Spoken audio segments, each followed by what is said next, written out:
Hello बच्चों, the question says the area of a right angle triangle is 96 square meters. If the base is 3 times the altitude, find the base. So यहाँ पर question हमसे ये कह रहा है कि एक राइट एंगल ट्राइंगल है जिसका एरिया मुझे 96 स्क्वायर मीटर्स गिवन है एंड बेस जो है वो 3 गुना है एल्टीट्यूड के. इन दैट केस मुझे बेस फाइंड आउट करना है कि बेस की लेंथ कितनी होगी.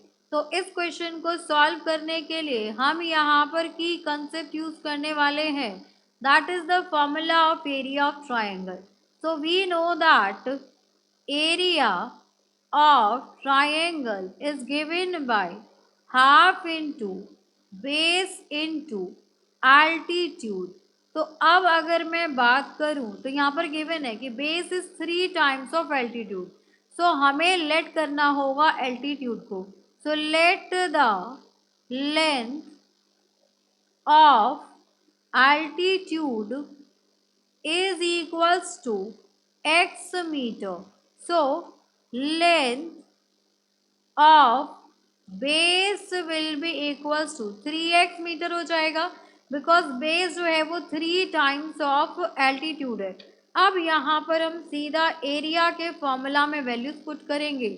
सो एरिया मुझे ऑलरेडी 96 गिवन है is equals to half into base which is 3x into altitude which is x. तो यहाँ पर हो जाएगा 96 into 2 divided by 3 is equals to x square.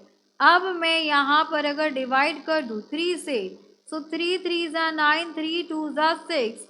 So x square will be equals to 64. X will be equals to plus minus 8.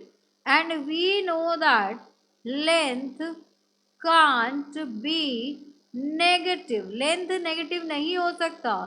Therefore, x will be equals to 8 meter. So x 8 meter आ गया.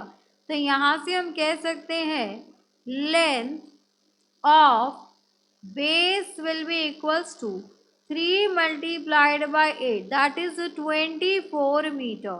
So for this question, length of a base will be 24 meter, which is our required answer. Hope you understood it very well. Thank you so much. Best of luck.